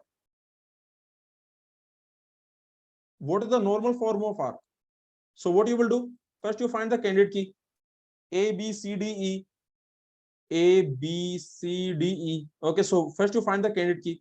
So candidate key, if you find A plus, that will be A, B, C. A can determine A, B, C. B can determine D. C, D can determine E. So A will be a candidate key. A will be a candidate key. Okay, what about? So automatically E will be, because E can determine A. So E also will be a candidate key, because E can determine A. So this will be a candidate key. Okay, so now the single no other single attribute can be candidate key. In the double attribute, will you check? In the double attribute, will you check containing A? Now you can forget about A. Yes or no? Now you can forget about A, because superset of A cannot be candidate key. Superset of A cannot be candidate key. So now you can forget about A. Superset of E cannot be candidate key. Okay, so you can forget about E. So forget about A, forget about E. Now you tell me. So BD cannot be candidate key. If you find BD plus, this BD plus will be basically BD only. So this cannot be candidate key. What about BC? What about BC? BD plus you found, BC plus. What is that BC plus? That will be BCD. And now, yeah, this will be fine. So BC also will be candidate key. Okay, what about CD? What about CD? So CD can determine CDE. So automatically, yes, because of E, everything will come. Now, because of this E, everything will come. So this CD is also candidate key. So these are the candidate keys. Is there any non-prime attribute? Is there any non-prime attribute? These are the candidate keys. Okay, remember these are the candidate keys. So BD is not a candidate key, but CD and BC, these are the candidate keys. So A, B, C, D, E, no non-prime attribute. You can notice there is no non-prime attribute. If there is no non-prime attribute, then what you can say? If there is no non-prime attribute, then what you can say? Then definitely in 3NF. So this is in 3NF. You can guarantee it is in 3NF. You can guarantee. But why this is not in BCNF? Is this in BCNF or not? Look at this. This is not in BCNF. So not BCNF. Okay, not a BCNF. So this implies that it is not in BCNF. It is in 3NF, but not BCNF. There is a violation of BCNF. Okay, let's move on. Tell me about this one. Tell me quickly. This is a GATE exam question. This is GATE 1988 question. What are the three axioms of functional dependency for relational databases given by Armstrong? Okay, so basically the three axioms of functional dependency for relational databases for RDBMS given by Armstrong. So these are the three axioms. What are those? One is reflexivity. One is a reflexivity. The first is reflexivity, where X is determining Y and X is superset of Y. This is called reflexivity. Okay, this is called reflexivity. So if X is superset of Y, next after that, the next is, okay, the next is this. The next is this, that if X determine Y, then augmentation, then X B determine Y B. Okay, so this is called augmentation. This is called augmentation. And the next is, so this is one, this is two, and you can notice the next is transitivity. The next is a transitivity. If X determine Y, Y determine Z, then, okay, if X determine, then X determine Z. So there are three axioms. Remember, these are the basic fundamental. So there are three axioms. Is this clear? So these are the three axioms. So if Y is a subset, so the first axiom is called reflexivity. The second is called augmentation. The third is called transitivity. This augmentation is also written like this. Some people, they write like this also. Okay, remember, some people write like this also. Is this clear? Some people, some authors, they write like this also. So this is also correct. So anyway, so these are the three rules. Now you might be thinking, sir, what about other rules? You might be thinking, sir, what about other rules? Yes or no? There are many other rules. There are many other rules. What are those? Extra rules. Like you can split on the RHS. You can, yeah, they can be derived from them. Remember, these are the axioms. These are the axioms. So these are the axioms. These are the fundamental. These are the axioms. From them, you can derive the remaining. From them, you can derive the remaining. Okay. So the remaining you can derive. So the remaining are derived. So these are the Armstrong axioms. Okay, derive you can do. For example, you can see this. You already know this. These two things are equivalent, right? X determining Y, Z. I can say this also. I can say this also. Agree? So this will go in the both the direction. Okay, you can split on the RHS. You can combine on the RHS. So remember, you can split on the RHS. Remember, you can split on the RHS. You can split on RHS. You can combine on RHS. You can split on RHS. You can combine on RHS. Okay. So very simple. You can split on RHS. You can combine on RHS. What about this? X determining Y. What about this? X determining Y. So, and let's assume Z determining Y. X determining Y, Z determining Y. You can combine on LHS. I told you you can combine on LHS, but this is not correct.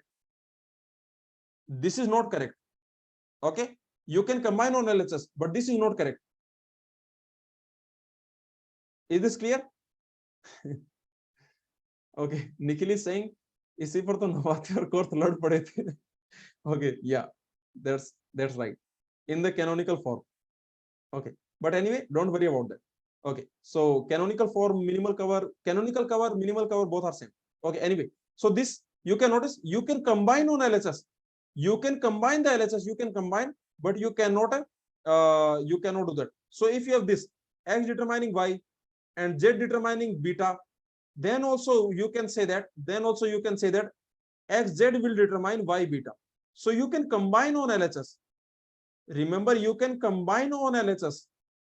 You can combine on LHS. You cannot split on LHS. This is wrong. You cannot split on LHS. Cannot split on LHS.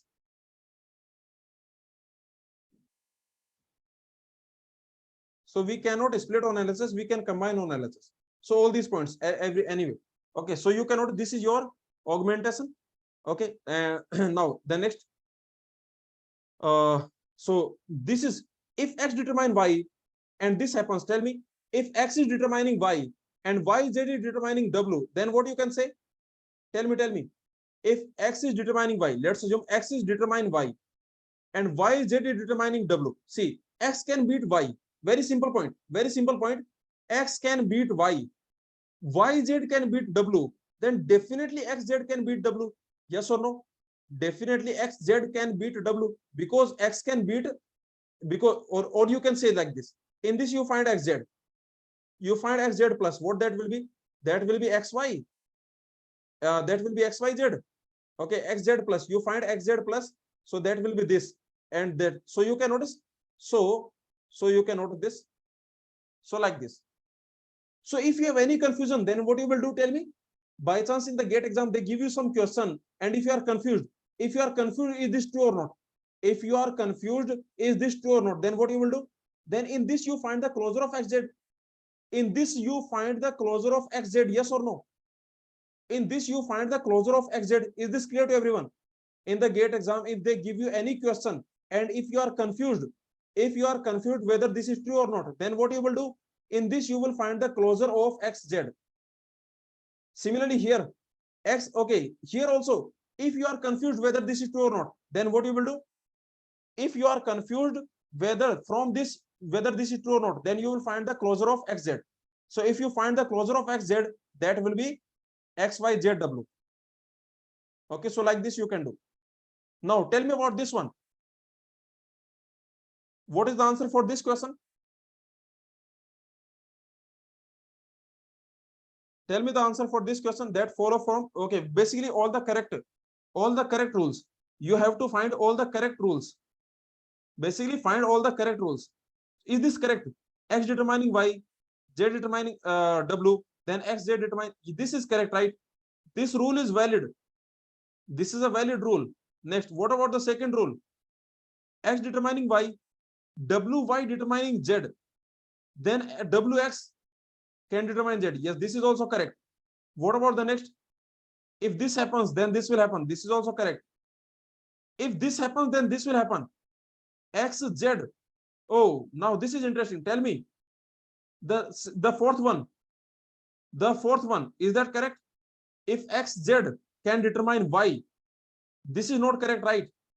This is not correct. This is not correct. If XZ can determine YZ, okay, then definitely at a very simple point.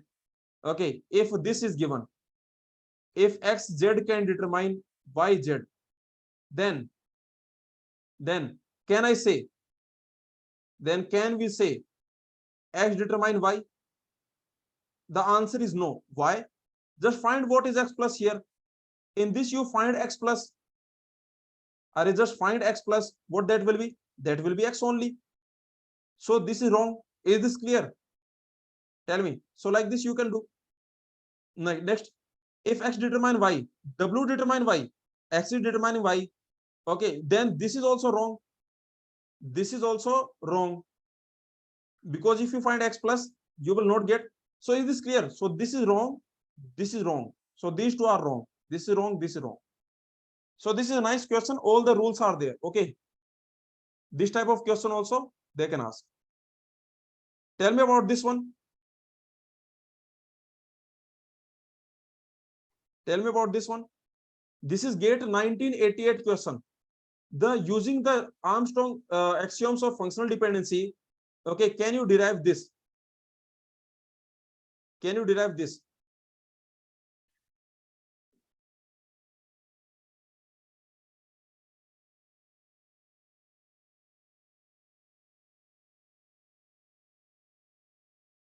Actually, let me tell you one thing.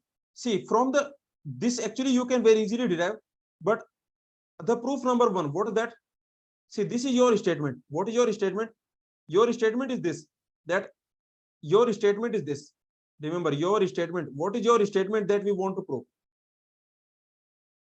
What is the statement we want to prove? We want to prove that if x determine y, if x determine y, x determine z, x determine z, then x will determine xz, yz. Then okay, then this determines okay, then this will happen.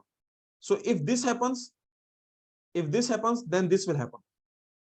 Okay, this is what we want to prove. This is what we want to prove. Now remember the proof number one. Okay, if you want to prove this, the proof number one, what is that? The proof number one, that is using Armstrong rules.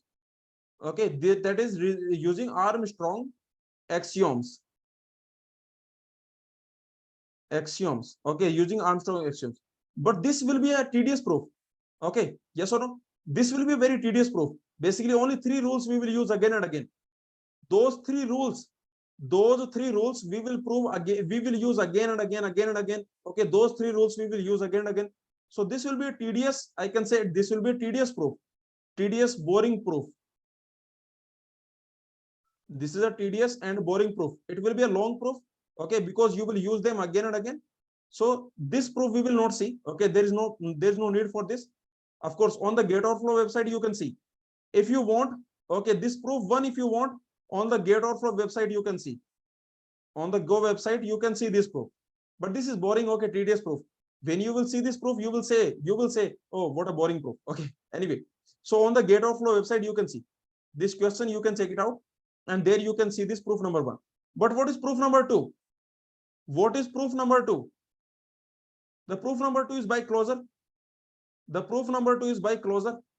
So in this you find the closure of x plus. In this you find closure of x plus. What is that? In this you find x plus. So x can determine x can determine y, and you can notice x can determine z. So x can determine yz. So x can determine yz. So x can determine yz. Okay, this is a simple. But what is another proof? Proof number three, that is by definition of functional dependency. That is by definition of FD. By the definition of functional dependency. So by the definition of functional dependency, what you can do? See, very simple, very simple. If x can determine y, just look at this. If x can determine y, like we know that, okay, if x can determine y, x can determine z. What it means? What it means? It means that if you put a here, and if you put a here, then should I put same value here? Tell me. These two values, they must be same or different? These two values, they must be same. Agree? They must be same, right? So they must be same. These two values must be same, must be same. So if I repeat this must be same. This must be same. Okay, this is happening because of what? So tell me, this is happening because of what? This is happening because of, because x determines y. Now tell me. Now, if you put a here, then these three values, they must be same or not? These three values, they must be same or not? They must be same. They must be same. This is happening because of what? This is happening because of what?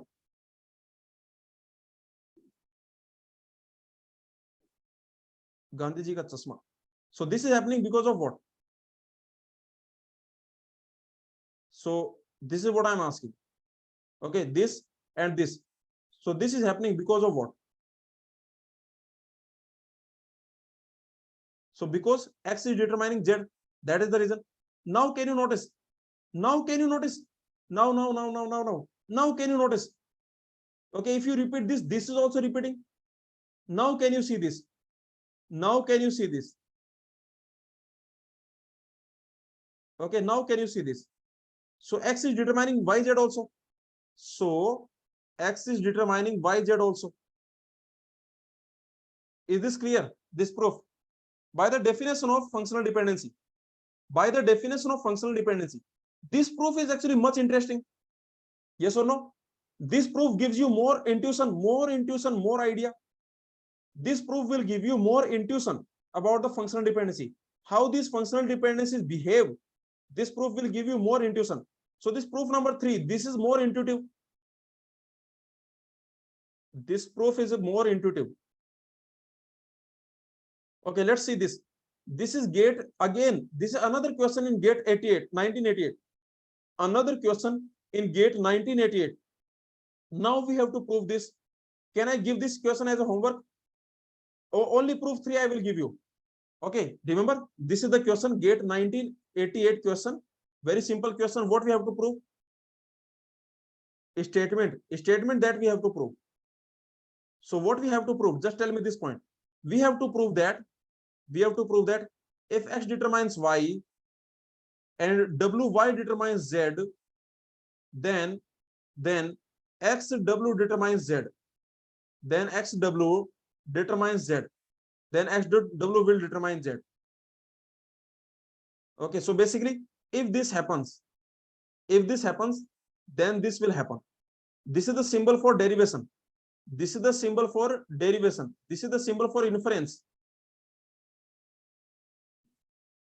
Okay, so what is the proof number 1? The proof number 1, that is Armstrong. Okay, using Armstrong axioms. The proof number 1 is using Armstrong axioms, correct? Using Armstrong axioms. So this proof number you can find on Go website. On the GATEOverflow website, this boring proof you can find. Okay, using the Armstrong axioms. Okay, using those 3 axioms. Okay, 3 axioms. You can find this. So this you can find. What is the proof number 2? The proof number 2 is very simple, closure. The proof number 2 using closure. So what you can do in this you find what is xz plus xw plus. In this you find what is xw plus, that will be xw. X can determine y, wy can determine z.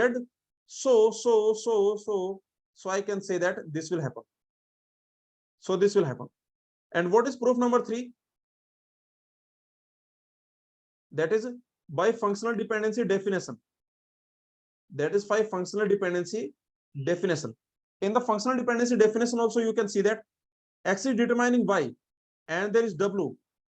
X is determining y, there is w also, there is y also, there is z also. Now the question is saying that x is determining y.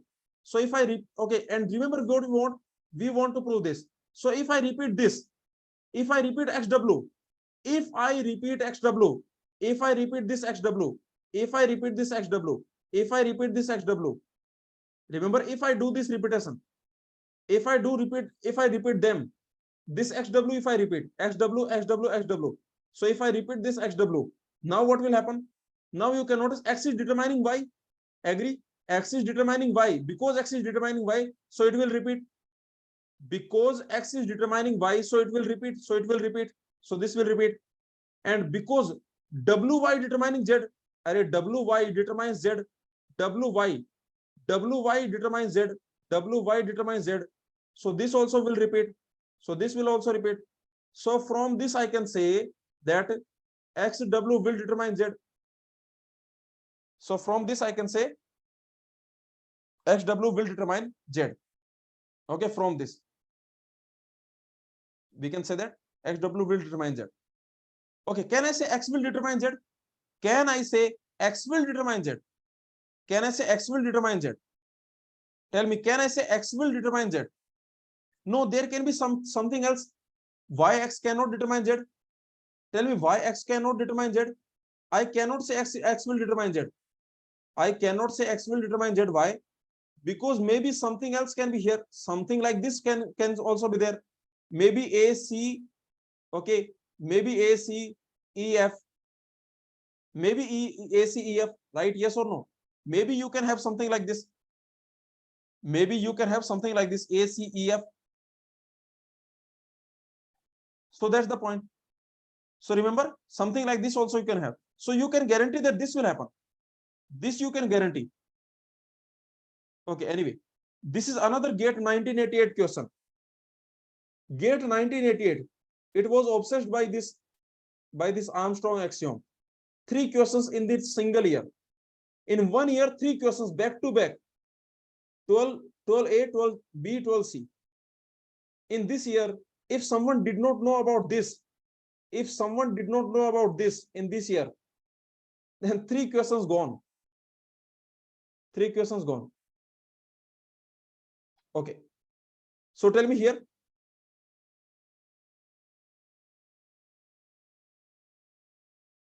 Yeah. Okay. So that will be C. That will be C.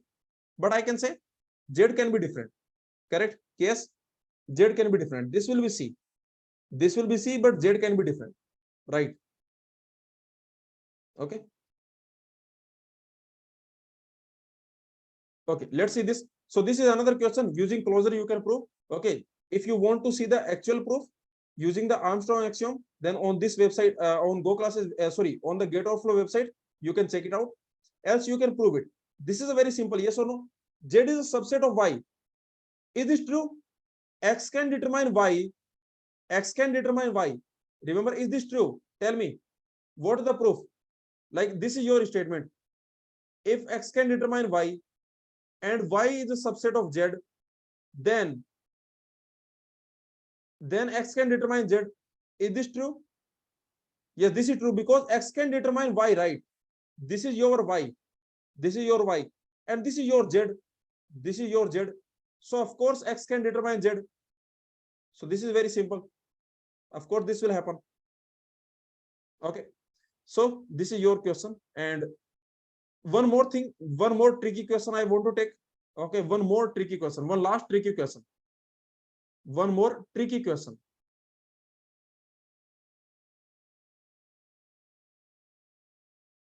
Did you remember that this functional dependency, this is defined for a single, no, they can be set of attributes. Ekta, they can be set of attributes. Okay. Ekta XYZ, they can be set of attributes. No problem. Okay. They can be set of attributes. So do you remember I told you that the functional dependency that is defined for a particular relation? Tell me, functional dependency that is defined for a particular relation or for the database. These functional dependencies, they are defined for a particular relation or for attributes. Okay, I can say these are defined for a particular relation.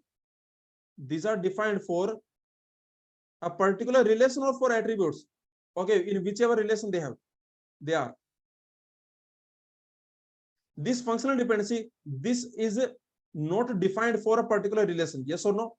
This is not defined for a particular relation. This is defined for attributes. Those attributes you can put anywhere. Agree or not? Those attributes you can put anywhere. Agree or not? You can put those attributes in any number of tables. You can put them in any table. Okay, so these functional dependencies, I can say these are defined, okay, on entire database. On entire database, okay, among between set of attributes, between two set of attributes, okay. So those are defined. For example, if I say that A determining B, then it will always happen in whichever table you take, whichever table you put. Okay, remember, whichever table you put them, then definitely this will happen. Agree? So whichever table you put them, this will definitely happen. Okay, now let's see this question. Tell me the answer here. Tell me the answer for this question. This is your relation R. Let's assume this is your relation R, and these are the functional dependencies that are given to you. So this is, you can consider this as a universal. You can consider this as a universal relation. Okay. Now on these attributes, these are the FDs. On these attributes, these are the FDs. But the question is asking about what? On these attributes, these are the FDs. But the question is asking about what? The question is asking about this relation S. The question is asking what is the highest normal form for this relation S. This is what the question is asking. Okay. So tell me, what is the highest normal form for this relation?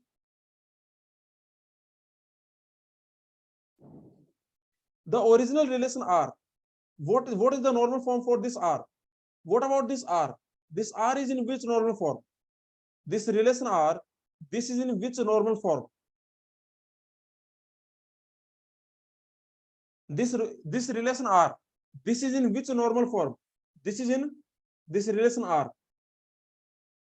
Relation R is in which normal form? This is in 2NF but not in 3NF, right? This is in 2NF but not 3NF. Why? Okay, this relation R, if you look at this relation R, this relation R, in this relation R, what we have? In this relation R, what we have? In this relation R, we have C determining D. So in this we have C determining D, right? What about relation S? What about relation S? What about that?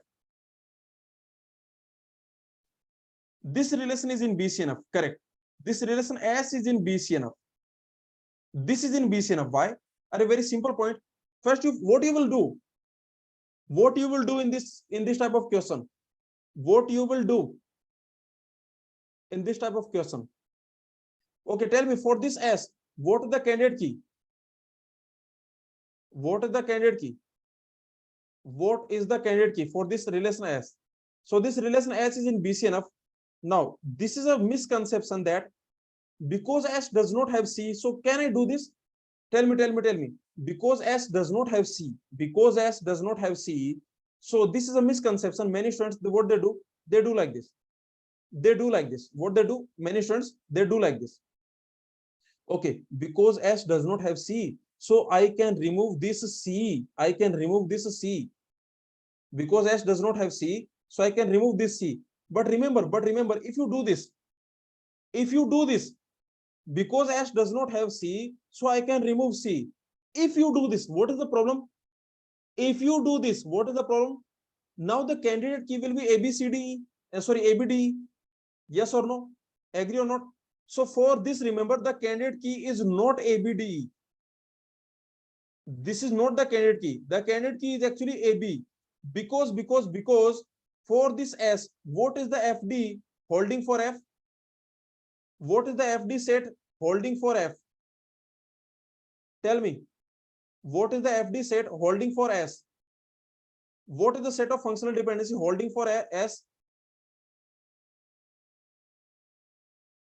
Array, this will always do. AB will determine DE. AB will determine DE, correct? So in this relation S, the candidate key will be AB, and this is the, and so I can say this S is in BCNF. So this S is in what?